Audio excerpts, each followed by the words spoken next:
당신의 삶이 문학이 되는 순간. 대구 문학관.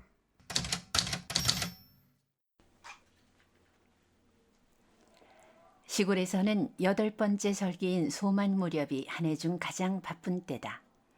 예로부터 모내기의 기준으로 삼았던 절기답게 밭장만을 하고 각종 모종을 너른 밭에 옮겨 심고 보리를 베고 김매기를 하는 등의 농산일이 끝없이 이어져서 오죽하면 부엌에 부지깽이도 밭일을 거둔다 라는 말이 있을 정도.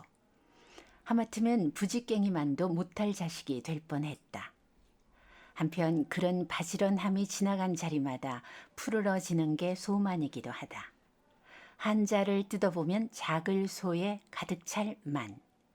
풍요로운 햇볕 아래 차츰 여름 기운이 차오르며 자그마한 식물들이 물과 바람을 머금고 무럭무럭 자라나는 모양새가 눈앞에 그려진다.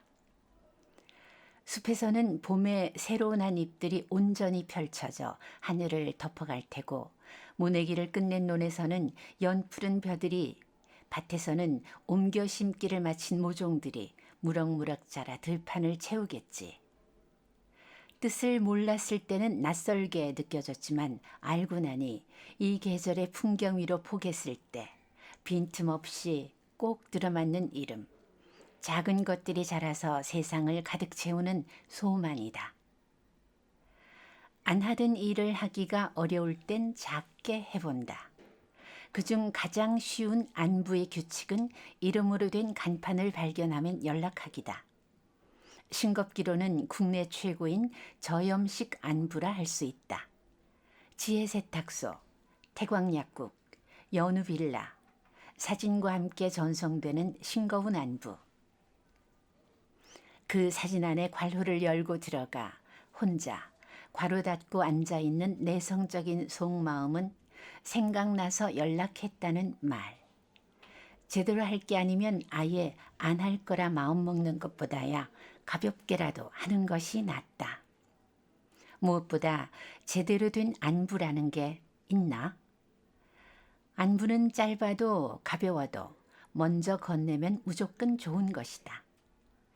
더 이상 같은 회사에 다니지 않고 함께 듣던 수업은 진작에 끝났고 갈림길에서 헤어진 우리 삶이 점점 멀어지고 있지만 여전히 당신을 떠올리고 있다는 말. 내 삶에 네 자리가 있다고 얘기해주는 일. 간판으로 안부 묻기는 그저 혼자만의 규칙을 만들고 싶어서 시작한 일이었는데 이제 나는 길거리 간판을 유심히 살펴보다 자주 반가워지는 사람이 됐다. 이게 어딘데요? 내 생각 자주 하네? 시간차를 두고 도착하는 답장들엔 직접 보지 못했어도 웃음이 묻어 있다는 게 느껴진다. 어떤 안부는 조만간 만나자는 약속으로 이어지고 또 어떤 안부는 서로의 무사함을 확인하고 끝나기도 한다. 그거면 됐다. 안부란 정말 별게 아니니까. 편안한지 아닌지 묻는 일. 그렇게 툭 고사리 사진 한 장으로 가게 간판 사진으로 묻는다. 무탈한가요? 그러길 바라는 마음을 방금 그쪽으로 보냈어요. 잘 받아요. 작은 안부가 자라 마음을 가득 채우는 소만. 아무렴 안부 묻기에 좋은 계절이다. 네, 김신지 작가의 제철 행복 중에서 먼저 건네면 무조건 좋은 것. 소만은 싱거운 안부가 제철을 낭독했습니다. 오늘이 5월 15일 그리고 다음 주 수요일 5월 21일이 소만인데요. 여름 절기는 이파를 시작으로 소만, 망종, 하지로 이어집니다. 바쁘게 살다 보면 다 챙길 수 없는 것이 절기라 하겠습니다마는 금년에는 소만을 전후해서 무언가를 보고 또 누군가 생각난다면 안부를 전해도 좋겠고요. 여름을 부르는 개구리 소리, 소쩍새 소리를 한번 채집해봐도 좋겠습니다. 네, 안녕하세요. 대구문학관 소요문학을 진행할 최현태입니다. 지난해 여름은 일주일에 한 번씩 소요고전으로 여러분을 만났었는데요. 올해 2025년은 이번 달 5월부터 한 달에 한 번씩 매주 세 번째 목요일 오전 11시에 여러분을 찾아갑니다. 소요고전이 고전에 국한된 것이라면은 소요문학은 고전과 현대 그리고 소설과 시, 산문까지 넘나드는 문학 장르라고 할 수 있겠는데요. 폭이 넓어진 만큼 선택의 폭도 여유 있지만 또 그만큼 선택의 어려움도 따르는 것 같습니다. 이미 발행된 수많은 고전이 있는가 하면은 하루에도 새 책이 수십 권씩 출판되는 이즈음인데요. 그 가운데서 6작품을 고르는 일은 어려웠습니다. 그래서 저와 기획자의 사심이 조금은 드란득한 선택이라고도 할 수 있겠는데요. 여러분의 마음에도 가 닿았으면 좋겠습니다. 오늘은 소요문학 첫 번째 시간으로 해밍웨이의 명작들 가운데서 무기여 자릿거라를 골랐는데요. 해밍웨이 하면은 누구라도 아, 그렇지, 유명 작가 하실 겁니다. 우리나라 출판사에서 발행하는 세계 문학 전집에 빠지지 않고 그의 작품이 수록돼 있는데요. 보통 한 작가가 하나의 작품만 세계 문학 전집에 선정돼도 세계적인 작가의 반열에 오른다 할 수 있잖아요. 그런데 해밍웨이는 오늘 소개해드릴 무기여 자릿거라 외에도 노인과 바다, 누구를 위하여 종은 울리나까지 무려 3권이 올라와 있는데요. 이 숫자는 제가 읽은 무기여 자릿거라를 펴낸 열린 책들 출판사의 경우임을 말씀드립니다. 아마 다른 출판사도 이와 비슷하지 않을까 싶은데요. 어쨌거나 해밍웨이는 이 3편 외에도 수많은 작품을 써낸 유명 작가지요.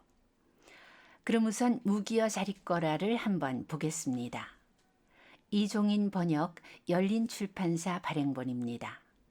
소설은 이렇게 시작합니다. 그해 늦은 여름, 우리는 강과 들판 너머로 산이 바라다 보이는 마을의 한 민가에서 지냈다. 강바닥에는 햇볕에 말라 휘어진 돌들과 자갈들이 많았고 빠르게 흐르는 맑은 강물은 군데군데 푸른색을 띠었다. 군대가 그 집 옆을 지나 길 아래쪽으로 내려가면 그들이 일으킨 먼지가 나무 잎사귀들을 뿌옇게 만들었다. 나무 줄기들 역시 먼지를 뒤집어 썼고 그해 가을에는 잎사귀들이 일찍 떨어졌다. 군대가 길을 따라 행진하면 먼지가 일어나고 미풍에 흔들리던 잎사귀들이 떨어졌다. 병사들이 지나가고 나면 도로는 잎사귀들을 제외하고는 아무것도 없이 하였다. 들판에는 곡식이 풍성했다. 과일나무를 키우는 과수원도 많았다.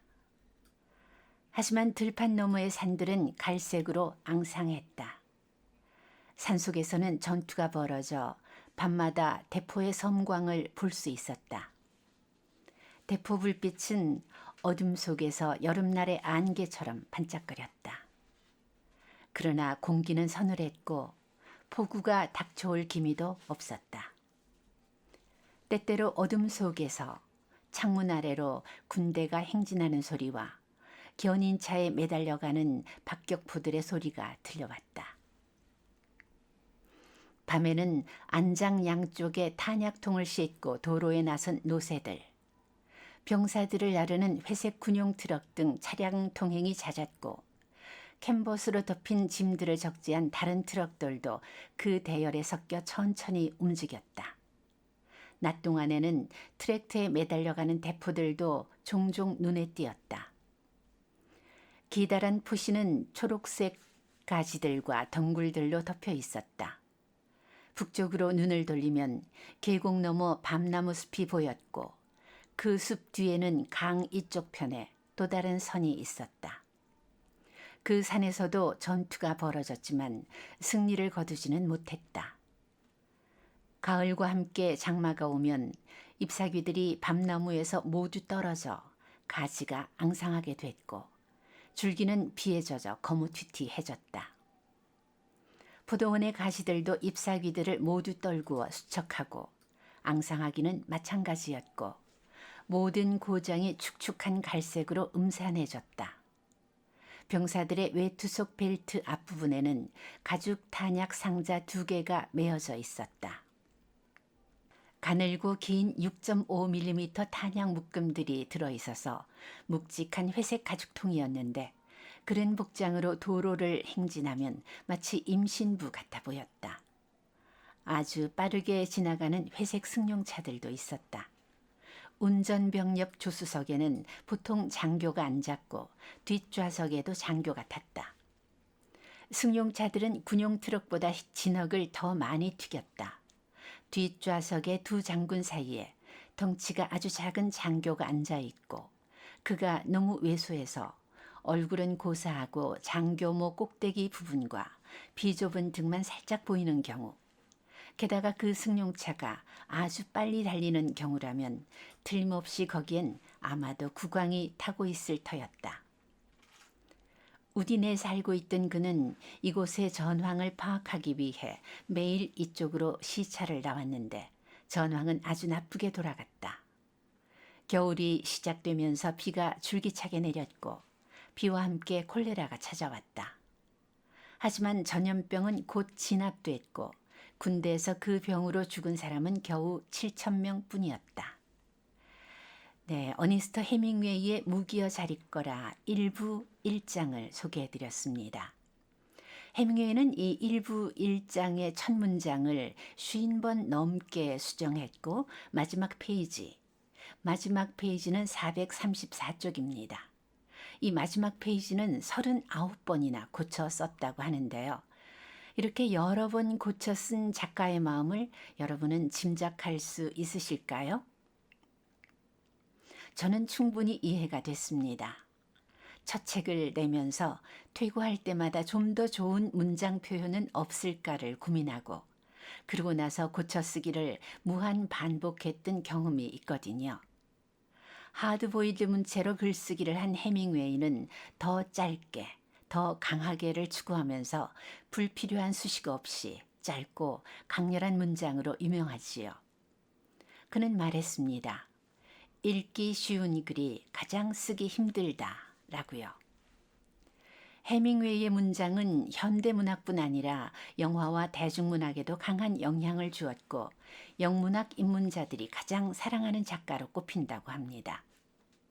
작가의 생애를 한번 살펴보겠습니다. 책날개에 적혀있는 대로 소개를 해드리겠는데요. 작가 소개가 웬만한 칼럼 분량입니다. 하지만 여기서 제외시킬 부분은 없는 것 같아서 그대로 읽어보겠습니다. 어니스트 해밍웨이. 개인적 체험에서 가장 위대한 허구를 창조한 작가. 마초맨의 이미지로 수많은 전설을 만들었으나 누구보다 유약했던 남자. 패배하지는 않았으나 결국 스스로를 파괴한 인간.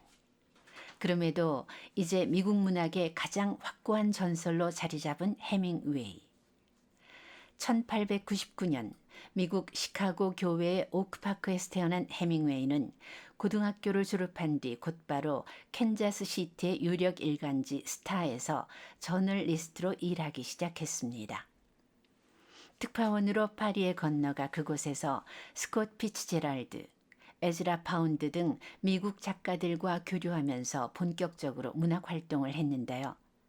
작가는 직접 겪은 일을 써야 한다는 철학을 가졌던 그는 1, 2차 세계대전이나 내전 등 굵직한 역사적 사건들은 물론 사냥, 낚시 여행과 같은 스스로의 취미생활에서 얻은 영감을 투영하여 수많은 작품을 써냈습니다.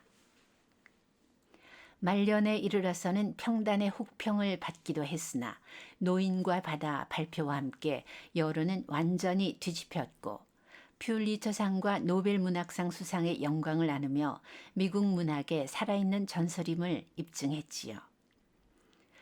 그러나 언제나 그 다음 작품에 대한 심한 부담을 느끼던 그는 극도의 우울증과 망상에 시달리다가 결국 62세 나이에 스스로 목숨을 끊었습니다. 네, 오늘 소개해드릴 무기여 자리거라는 해밍웨이의 참전 경험이 녹아든 작품입니다. 해밍웨이는 실제로 20살도 되기 전에 제1차 세계대전에 적십자사의 구급차 운전병으로 참전하고 이탈리아에서 부상을 입은 첫 번째 미국인입니다. 무기여 자리거라의 주인공 프레드릭 켈리 역시 소설 속에서 다리에 부상을 당하고 밀라노로 옮겨진 상황이 2부 시작인 13장부터 시작되는데요. 열린 책들 113쪽입니다. 읽어드릴게요. 아침 일찍 밀라노에 도착하여 우리는 화물 야적장에 내려섰다. 나는 앰뷸런스에 실려 미국 병원으로 옮겨졌다. 나는 들것에 누운 채 앰뷸런스에 실린 터라 시내 어느 곳을 지나는지 알 수 없었다. 하지만 들것이 내려질 때 시장과 문을 열어놓은 술집이 시야에 들어왔다. 술집에서는 한 여자가 청소를 하는 중이었다. 사람들이 거리에 물을 뿌리자 이른 아침의 냄새가 물씬 풍겼다. 들것 운반병들은 들것을 내려놓고 안으로 들어갔다가 수의와 함께 나왔다. 회색 수염을 기른 수의는 문지기 모자를 쓴 채 셔츠 소매를 걷어붙이고 있었다. 들것이 엘리베이터에 들어가지 않았기 때문에 그들은 나를 들것에서 내리고 안아서 엘리베이터로 갈지 아니면 들것에 실은 채 계단으로 올라갈지 상의했다. 나는 그들이 나누는 소리에 귀를 기울였다. 그들은 엘리베이터 쪽으로 결정하고 들것에서 나를 들어 올렸다. 네, 무기여 자리거라의 전반부는 밀라노의 병원에서 벌어지는 일들이 주를 이루는데요. 주인공 프레드릭 켈리는 부상을 입고 병상에 누워 있습니다. 수술의 고통과 전장의 비극은 잠시 잊을 만큼 그는 즐거운 시간을 보내죠. 병실에 술을 숨겨와 취할 때까지 마실 정도였으니까요. 그는 곧 간호사 캐스린 바클리와 사랑에 빠집니다. 소설 속 이런 사건들은 해밍웨이의 삶의 실제 사건들과 흡사하게 전개되는데요. 때문에 미스 바클리의 모델이 병원에서 만난 아그네스 폰 크로프스키라는 추측이 정설로 받아들여집니다. 무기여 자리거라 작품 속에는 밀라노 적십자 병원을 중심으로 스칼라 극장과 두오모 성당, 카페 코바, 경마장, 그리고 밀라노 근교 꼬모 호수 등이 언급되는데요. 꼬모 호수를 제외하면은 모두 걸어서 다닐 수 있을 만큼 가까운 거리에 위치하고 있습니다. 제가 얼마 전인 지난 3월에 밀라노를 다녀왔는데요. 높은 건물이 별로 없으니 주인공이 와인병을 들고 건물 옥상으로 올라가 밀라노의 아름다운 야경을 감상하던 그 모습을 그려볼 수 있었고요. 프레드릭 켈리가 마티니를 마시고 초콜릿을 구입하던 카페 코바도 아주 인상적이었습니다. 200여 년의 역사를 가진 카페 코바는 개장하면서부터 연기자, 극작가, 음악가, 교수 등 공연이 끝나면 밀라노의 상류층이 찾아가는 명소로 알려져 있는데요.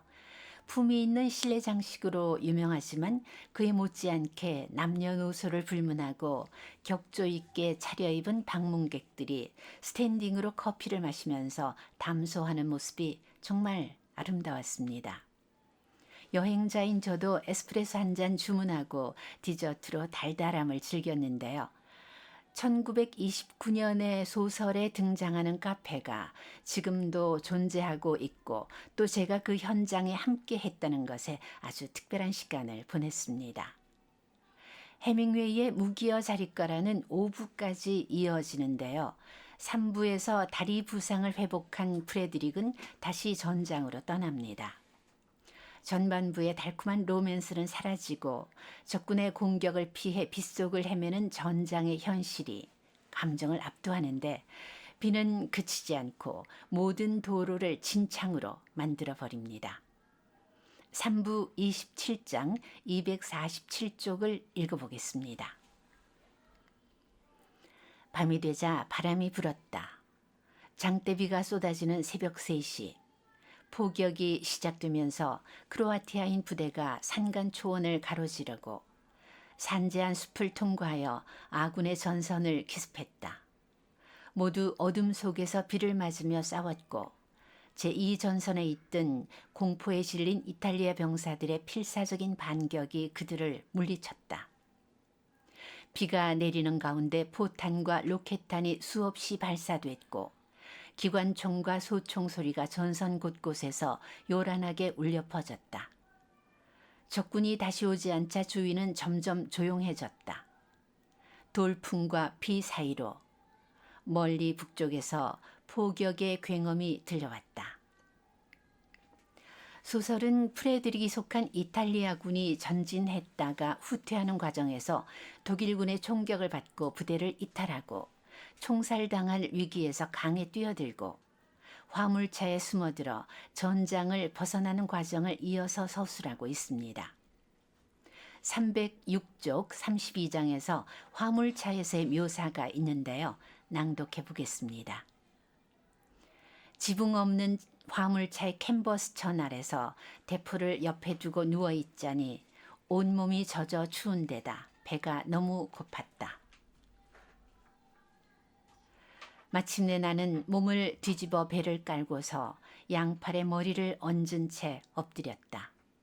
무릎은 뻣뻣했지만 꽤 만족스럽게 움직였다. 발렌티나 박사가 멋지게 수술해 준 것이다. 퇴각하면서 걸어온 절반의 길과 헤엄쳐 벗어난 탈리아멘토 강의 일부 구간에서 나는 그의 무릎에 신세를 졌다. 이 무릎은 그의 무릎이었다. 또 다른 무릎만이 온전한 내 것이었다. 의사들이 몸에 손을 대면 그것은 이미 자신의 몸이 아니니까. 하지만 머리는 내 것이고 배도 내 것이다. 배가 몹시 고팠다. 속이 뒤집히는 것 같았다. 머리도 내 것이지만 사용하거나 생각하기 위한 것이 아니었다. 그저 기억하기 위한 것, 그나마도 많이 기억하지 못했다. 캐서린이 떠올랐다. 하지만 캐서린을 만날 수 있을지조차 불확실한 상태에서 그녀를 생각하니 미칠 것 같았다. 그래서 그녀를 생각하지 않으려 했다. 하지만 약간만 상상해 보는 것은 괜찮겠지. 느릿느릿 달리는 열차와 캔버스 천 사이로 새어 들어오는 희미한 빛과 더불어 열차 바닥에 캐서린과 함께 누워 있다고 상상하기로 했다. 이렇게 해서 무기여 자릿거라의 한가운데를 차지한 비극적 행군이 끝나는데요. 프레드릭은 밀라노에서 동료를 구해 훈장까지 받은 전쟁 영웅이었고 사랑하는 연인과 헤어져 전선으로 갔다가 이제는 임무에 실패한 탈영병의 신세로 밀라노로 돌아가고 있는 거지요. 프레드릭은 밀라노에서 캐스린을 찾았으나 그녀는 마조레 호수가 있는 마을 스트레사로 떠난 뒤였습니다. 제4부 34장의 일부를 읽어보겠습니다. 나는 혼자가 되어 기뻤다. 신문을 가지고 있었지만 읽지 않았다. 전쟁을 잊고 싶었다. 나는 혼자서 평화조약을 맺은 것이다. 무척 외롭던 차에 다행히 기차가 스트레사에 도착했다. 나는 좋은 방을 잡았다. 넓은 공간에 실내가 밝고 호수가 내다 보이는 방이었다. 지금은 구름이 호수를 덮고 있지만 햇빛이 비치면 아름다운 풍경일 것이다. 나는 아내를 기다리는 중이라고 말했다. 전쟁은 이제 머나먼 곳에 있었다. 어쩌면 처음부터 없었던 건지도 모른다. 아무튼 여기에는 전쟁이 없다. 그러다가 문득 나 혼자서 일방적으로 전쟁을 끝냈다는 것을 알았다. 전쟁이 진정으로 끝난 것은 아니다. 단독 평화 조약이라는 거창한 이름으로 언급되고 하는 유명한 대목인데요. 전쟁이 싫어 홀로 전장을 빠져나왔다는 의미로 읽혀집니다. 사실 프레드릭처럼 혼자 전쟁을 꺼낸 많은 군인들이 총살을 당했다고 하지요. 밤새워 호수를 건너 스위스로 넘어온 두 사람은 아름다운 호숫가에서 평화로운 나날을 보내다가 캐스린의 출산이 가까워지면서 로잔으로 옮겨가는데요. 5부 41장 마지막 장입니다. 428쪽의 일부를 읽어드리겠습니다. 이제 캐스린은 죽을 것 같아. 사람은 누구나 죽는다고. 죽음이 무엇인지도 모르고 죽어가지. 결코 그 의미를 깨우칠 시간에 여유도 없이. 인간은 이 세상에 내던져진 다음 세상의 규칙을 일방적으로 통지받는 거야. 그리고 그 규칙의 베이스에서 떨어지자마자 세상은 그 사람을 죽여버리지. 무기여 자리거라의 결말은 비극적입니다. 인간의 삶 자체가 전장이라는 생각이 들 만큼 비극적인데요. 프레드릭은 그가 처음 이탈리아에 도착했을 때처럼 혼자가 됩니다. 캐스린이 로잔의 병원에서 난산으로 제왕 절개 수술로 아이를 낳으려 하지만 결국 산모와 아이의 죽음으로 끝을 맺는데요. 434쪽에 이르는 해밍웨이의 무기여 자리거라는 이렇게 마무리됩니다. 간호사들을 내보낸 다음 문을 닫고 전등을 껐지만 아무 소용없었다. 마치 조각상에게 작별 인사를 하는 것 같았다. 잠시 후 병실에서 나온 나는 병원을 벗어나 비를 맞으며 호텔을 향해 걸었다. 네, 마지막 문장으로 해밍웨이의 명작 무기여 자리거라를 전해드렸는데요. 시간이 된다면 전체를 한번 읽어보시라고 소심한 권유를 해봅니다. 아름다운 계절 5월을 5월답게 보내시고 저는 다음 달 6월에 신영철 평론가의 책으로 돌아오겠습니다. 들어주셔서 감사합니다. 지금까지 최현태였습니다.